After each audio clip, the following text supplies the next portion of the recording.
Bagaimana jadinya kalau liburan yang kamu rencanakan berubah jadi neraka berdarah? Awalnya, pria ini cuma ingin menenangkan diri bersama istri dan anaknya. Tapi tanpa sadar, dia justru membawa keluarganya ke tempat paling berbahaya yang pernah mereka datangi. Di tengah hutan yang sepi, bukan cuma binatang buas yang berkeliaran. Ada sesuatu yang jauh lebih mematikan dan mengerikan. Satu persatu anggota keluarga mulai diteror. Tanpa berlama-lama lagi, kita langsung saja ke alur ceritanya.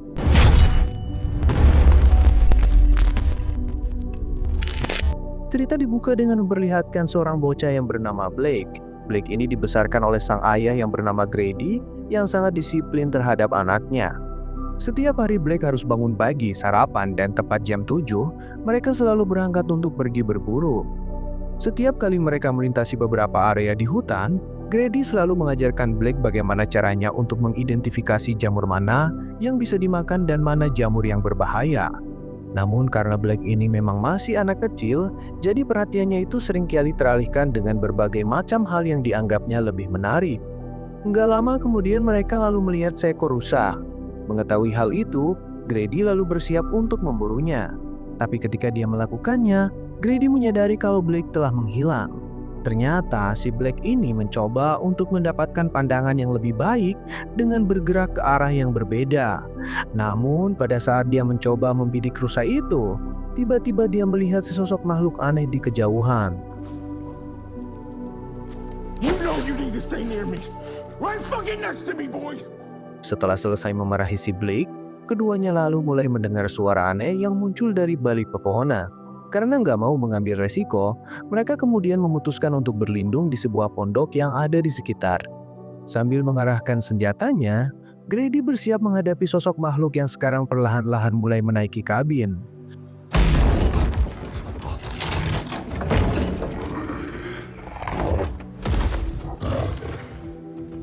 Setelah sudah dirasa aman, Grady lalu mencoba mengamati keadaan di sekelilingnya, di mana dia menemukan kalau rusa yang sebelumnya pengen mereka buru, rupanya telah dimakan oleh beberapa binatang buas.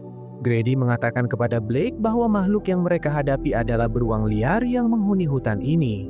Namun pada kenyataannya Grady telah berbohong, karena tepat di malam harinya, Grady kedapatan menghubungi seseorang yang bernama Danny melalui radio, di mana dia mengaku kalau telah melihat sosok dari makhluk yang bernama wajah serigala. I had it in my scope, and you gotta come with me. Adegan lalu berpindah ke 30 tahun kemudian, di mana Blake yang sudah dewasa terlihat sedang berada di tengah kota bersama dengan putrinya yang bernama Ginger. Pada saat mereka dalam perjalanan pulang, Ginger bertingkah layaknya seorang anak kecil yang hanya ingin mengekspresikan kebahagiaannya. Blake sudah memperingatkan putrinya itu yang akhirnya tanpa sengaja Ginger malah menabrak seorang pria. Apa yang dilakukan Ginger tiba-tiba membuat Blake menjadi marah karena tidak mendengarkan perkataannya. It's your job. To read mine. I love my little girl. Sikap keras yang ditunjukkan oleh Blake ini benar-benar mirip dengan sifat ayahnya yang selalu mendidiknya dengan cara yang keras juga. Nah, malam harinya begitu berada di rumah keduanya, lalu bertemu dengan Charlotte. Charlotte ini adalah istrinya Blake yang baru aja pulang bekerja. Charlotte yang menyapa suami dan putrinya itu, lalu memberikan Blake sebuah amplop yang berisi surat wasiat dari sang ayah yang baru aja meninggal. Blake mengatakan kepada Charlotte bahwa surat yang diterimanya bukan hanya berisi surat wasiat aja, tetapi di dalamnya juga berisi surat tentang kematian dari sang ayah. Mendengar kabar tersebut, istri dan putrinya menjadi ikutan sedih. Bagi Blake sendiri, dia sangat menyesal karena tidak mempunyai waktu untuk mengenal ayahnya dengan lebih baik. Yang mana hal tersebut bisa terjadi akibat Blake yang memutuskan untuk pergi dari rumah setelah dia merasa takut atas kejadian yang terjadi pada waktu itu. And now that I can't speak to him, Keesokan harinya, Blake datang ke tempat kerja istrinya, tapi niat utamanya adalah membicarakan rencana liburan ke rumah ayahnya di Oregon. Sekalian menyegarkan pikiran, katanya.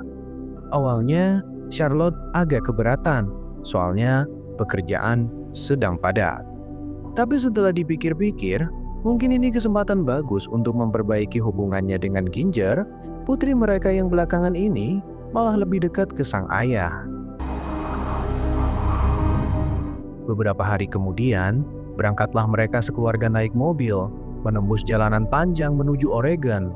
Tapi menjelang sampai tujuan, Blake malah bingung sendiri pas ketemu jalan bercabang. Dia benar-benar lupa arah karena sudah lama nggak pulang. Mau buka GPS pun percuma, sinyal mati total. Untungnya mereka ketemu seorang pemuda bernama Derek. Ternyata dia anak dari Danny, teman lama ayahnya Blake yang sebelumnya sudah sempat dihubungi. Begitu tahu kalau Blake adalah teman masa kecilnya, Derek langsung menawarkan diri untuk menunjukkan jalan. Hitung-hitung nostalgia. Sepanjang perjalanan, Derek berusaha ngobrol santai, nanya-nanya soal pekerjaan Blake dan hal-hal remeh lainnya. Tapi saat mereka hampir sampai, sesuatu yang aneh terjadi.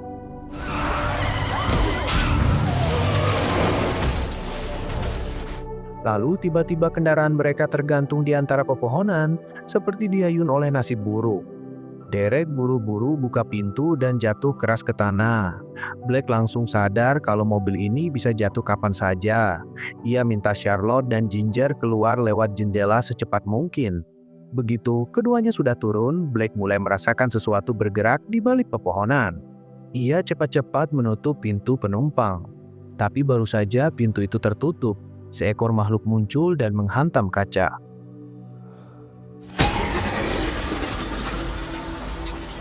Tanpa banyak basa-basi, makhluk itu menyerang Derek yang masih kesakitan, lalu menyeret tubuhnya ke dalam hutan. Blake langsung panik. Ia naik ke atas mobil, membantu istri dan anaknya turun, tanpa memberitahu kalau mereka sedang dibuntuti sesuatu. Daddy, I'm tired. Sesampainya di rumah ayahnya, Blake buru-buru memeriksa pintu dan jendela. Semua dikunci rapat. Baru setelah itu dia turun ke ruang bawah tanah untuk menyalakan generator. Setelah listrik kembali menyala, Blake menenangkan putrinya yang masih syok. Sepanjang malam, matanya tak lepas dari jendela, mengawasi gerak-gerik apapun di luar sana. Charlotte yang masih bingung mencoba bertanya makhluk apa yang mereka lihat tadi. Blake hanya bisa menebak. Mungkin itu binatang buas, tapi dalam hati dia yakin makhluk itu berdiri seperti manusia. Untuk jaga-jaga, Blake menutup semua akses ke pintu utama. Ia lalu mencari radio lama peninggalan ayahnya, berharap alat jadul itu masih bisa menangkap sinyal untuk minta bantuan. Saat mencoba radio, hidungnya mencium bau busuk. Ternyata datang dari kulkas yang penuh daging hasil buruan ayahnya. Di antara tumpukan itu, ada juga daging rusa yang sudah dimasak. Blake sempat mencicipi, tapi malah sakit gigi gara-gara luka benturan sebelumnya. Charlotte yang membantu merawat lukanya menyadari kalau ada cedera cukup parah di lengan suaminya. Tapi Blake tetap memaksakan diri memperkuat pintu rumah, walaupun rasa sakitnya makin menjadi. Setelah itu dia bersih-bersih di dapur. Di tengah kegiatan itu, telinganya menangkap suara langkah dari lantai atas. Dengan rasa penasaran, Blake naik dan ternyata hanya seekor laba-laba besar. Tapi anehnya, setelah itu sikapnya berubah, seolah dia bisa merasakan bahaya yang mendekat. Dia kembali ke ruang tamu, menghampiri Charlotte dan memintanya untuk tidak bersuara. Charlotte hanya bisa mengikuti, meski bingung dengan sikap suaminya. Blake terus mendekati pintu belakang dengan perlahan.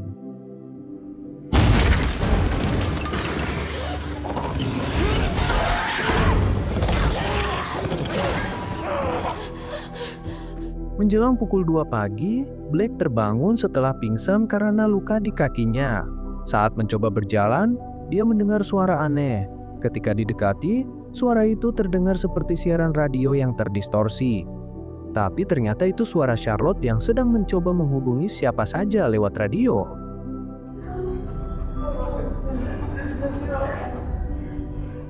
Charlotte menjelaskan kalau mereka diserang makhluk tak dikenal. Suaminya terluka parah dan kemungkinan sudah terinfeksi. Saat sedang fokus berbicara, Charlotte menyadari bahwa Blake memperhatikannya dari jauh. Hatinya campur aduk. Dia takut tapi juga tidak tega. Di satu sisi, dia ingin menolong Blake, tapi di sisi lain, ia harus melindungi putri mereka yang masih tidur. Tak lama kemudian, kondisi Blake semakin memburuk. Dia tidak bisa lagi bicara. Rambutnya pun mulai rontok satu persatu. Charlotte yang tahu akan hal itu lalu mencoba berkomunikasi dengan menggunakan buku. Dengan tenang, Charlotte lalu menjawab kata-kata yang dituliskan oleh Blake. Charlotte juga berusaha meyakinkan suaminya itu kalau semuanya ini akan baik-baik saja. Karena sebagai seorang istri, Charlotte tidak bisa membayangkan andai nanti dia hidup tanpa kehadiran suaminya. Terlebih lagi, putri mereka Ginger tentunya juga sangat membutuhkan figur seorang ayah. Namun meskipun begitu, Blake yang kondisinya sudah kacau, rupanya sudah nggak bisa lagi mencerna omongan Charlotte. Di mana yang terdengar di kupingnya hanyalah suara-suara yang nggak jelas. Begitupun sebaliknya, apa yang keluar dari mulutnya Blake sekarang juga sudah terdengar sangat aneh.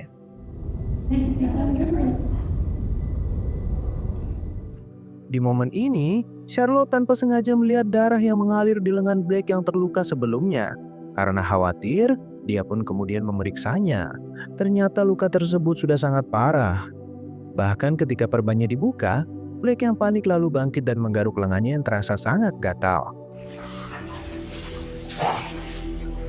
Dengan perasaan sedih, Charlotte yang gak menyangka kalau suaminya akan menjadi seperti ini, kemudian merenung sambil berjalan menuju ke arah jendela. Di sini dia secara nggak sengaja melihat sebuah kendaraan yang terparkir di area gudang. Gak pakai lama, Charlotte lalu pergi menuju ke ruang bawah tanah untuk mencari kunci kendaraan tersebut sekaligus mengambil baterai dan juga sebuah pisau. Dari sana Charlotte kemudian memimpin keluarganya dalam misi untuk melarikan diri. Ketiganya berhasil masuk ke dalam kendaraan. Namun tiba-tiba aja suasananya menjadi tegang pada saat Charlotte berusaha menghidupkan kendaraan yang sudah lama tidak terpakai.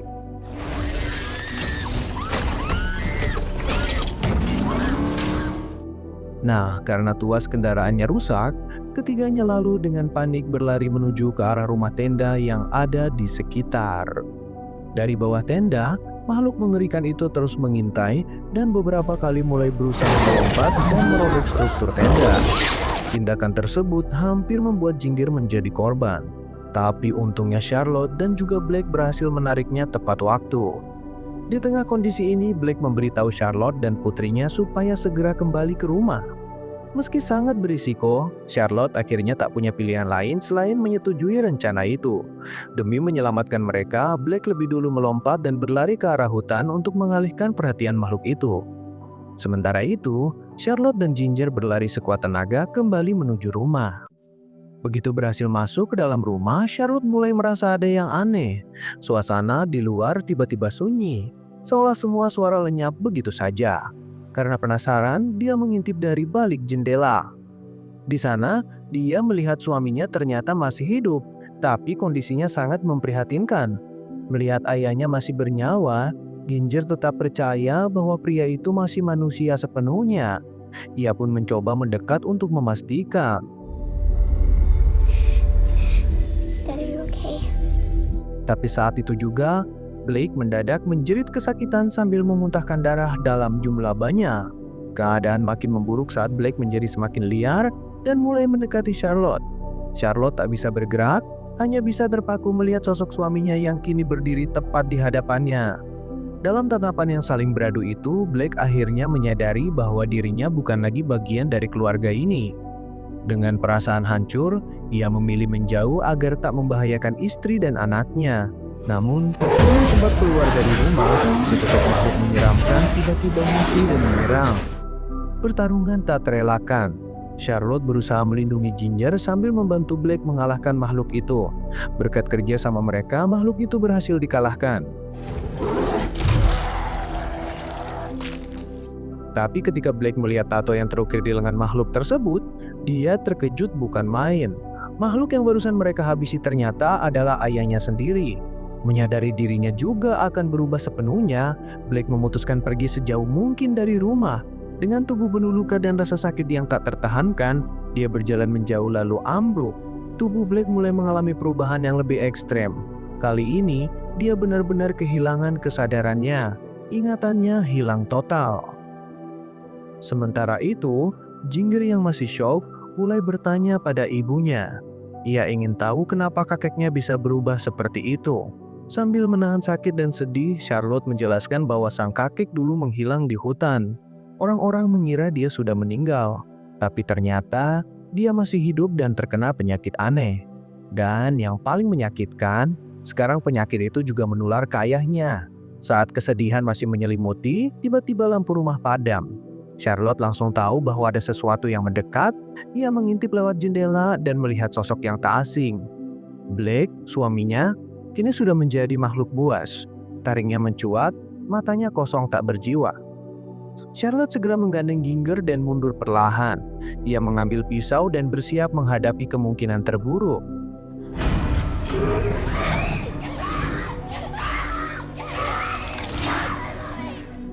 Mereka akhirnya melarikan diri dan bersembunyi di gudang tua yang gelap. Saat memeriksa isi gudang, Charlotte menemukan rantai besi. Rantai itu lalu diambil, siapa tahu bisa digunakan sebagai senjata.